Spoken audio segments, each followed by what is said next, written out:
తక్కువ పెట్టుబడి, తరగని డిమాండ్, ప్రీమియం బ్రాండ్ సపోర్ట్ తో మిస్టర్ ఆప్టికల్స్ ఫ్రాంచైజీ మీకోసం. Call mister opticals today.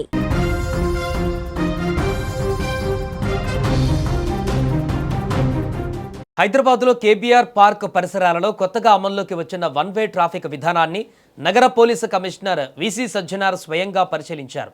ఎలాంటి హంగామా లేకుండా సివిల్ డ్రెస్లో సాధారణ పౌరుడిలా బైక్పై రోడ్లపైకి వచ్చిన సిపి వన్ వే అమలు ఎలా ఉంది, వాహనదారులకు ఏమైనా ఇబ్బందులు ఎదురవుతున్నాయా, ట్రాఫిక్ ఏ మేరకు సాఫీగా సాగుతుంది అనే విషయాలను క్షేత్రస్థాయిలో పరిశీలించారు. గురువారం ఉదయం సుమారు 10 గంటల సమయంలో రోడ్ నెంబర్ 45 నుంచి సిపి సజ్జనార్ తన బైక్ ప్రయాణాన్ని ప్రారంభించారు.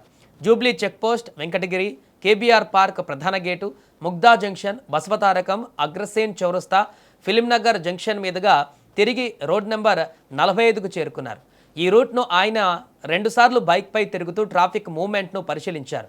కొత్తగా వన్ వే అమల్లోకి వచ్చిన నేపథ్యంలో వాహనదారులు రోడ్లపై ఏ విధంగా ప్రయాణిస్తున్నారు, లేన్ల మార్పిడి విషయంలో ఏమైనా గందరగోళం ఉందా, కూడళ్ల వద్ద ట్రాఫిక్ ఫ్లో ఎలా ఉంది అనే అంశాలను స్వయంగా గమనించారు. ఉదయం పరిశీలనలతో ఆగకుండా మధ్యాహ్న సమయంలో కూడా సిపి మరోసారి ట్రాఫిక్ పరిస్థితిని పర్యవేక్షించారు. అగ్రసేన్ చౌరస్తా, Film Nagar, journalist colony, Jubilee checkpost, KBR park ప్రధాన గేటు తదితర ప్రాంతాలలో విధులు నిర్వహిస్తున్న ట్రాఫిక్ పోలీసులతో మాట్లాడారు. క్షేత్రస్థాయిలో ఎదురవుతున్న సమస్యలు ఏంటి, వాహనదారుల నుంచి ఎలాంటి స్పందన వస్తుంది, ట్రాఫిక్ నిర్వహణలో సిబ్బందికి ఏమైనా ఇబ్బందులు ఉన్నాయా అనే విషయాలను పోలీసులను అడిగి తెలుసుకున్నారు. కేబీఆర్ పార్క్ చుట్టూ వన్ వే ట్రాఫిక్ విధానం సాఫీగా కొనసాగుతోందని సిపి సజ్జనార్ తెలిపారు. బుధవారం నుంచి ఈ విధానం అమల్లోకి వచ్చిందని, తొలి రోజు లేన్ల మార్పిడి విషయంలో కొంతమంది వాహనదారులు అయోమయానికి గురయ్యారని చెప్పారు. అయితే గురువారం నాటికి ట్రాఫిక్ మూవ్మెంట్ చాలా వరకు సాఫీగా సాగుతుందని వెల్లడించారు. వాహనదారులకు ఎలాంటి ఇబ్బంది కలగకుండా అన్ని ప్రధాన జంక్షన్ల వద్ద స్పష్టమైన సైన్ బోర్డులు ఏర్పాటు చేశామని తెలిపారు.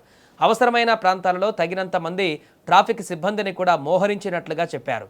మరోవైపు కేబీఆర్ పార్క్ పరిసరాలలో జరుగుతున్న సిటీ ప్రాజెక్టు పనులపైన అధికారులు దృష్టి సారించారు. జిహెచ్ఎంసీతో పాటు నిర్మాణ ఏజెన్సీతో సమన్వయం చేసుకుంటూ పనులను వీలైనంత త్వరగా పూర్తి చేసేందుకు చర్యలు తీసుకుంటున్నామని సిపి తెలిపారు. అప్పటి వరకు ట్రాఫిక్ నిర్వహణలో వన్ వే విధానం, సైన్ బోర్డులు, అదనపు సిబ్బందితో చర్యలు కొనసాగుతాయని స్పష్టం చేశారు. పనులు పూర్తయ్యే వరకు నగరవాసులు పోలీసులకు సహకరించాలని, ట్రాఫిక్ పోలీసులు సూచించే మార్గాలను, నిబంధనలను పాటించాలని సిపి విజ్ఞప్తి చేశారు. మొత్తంగా కేబీఆర్ పార్క్ చుట్టూ ట్రాఫిక్ రద్దీని నియంత్రించేందుకు తీసుకువచ్చిన వన్ వే విధానం అమలును పోలీస్ బాస్ స్వయంగా రోడ్డు మీదకు వచ్చి పరిశీలించడం ఇప్పుడు ఆసక్తికరంగా మారింది. కేవలం ఆఫీసులో కూర్చొని పరిస్థితిని తెలుసుకోవడం కాకుండా సాధారణ వాహనదారుడిలా బైక్పై ప్రయాణించి ట్రాఫిక్ ఫ్లోను ప్రత్యక్షంగా పరిశీలించడం ద్వారా క్షేత్రస్థాయి పరిస్థితులను తెలుసుకునే ప్రయత్నం చేశారు సిపి.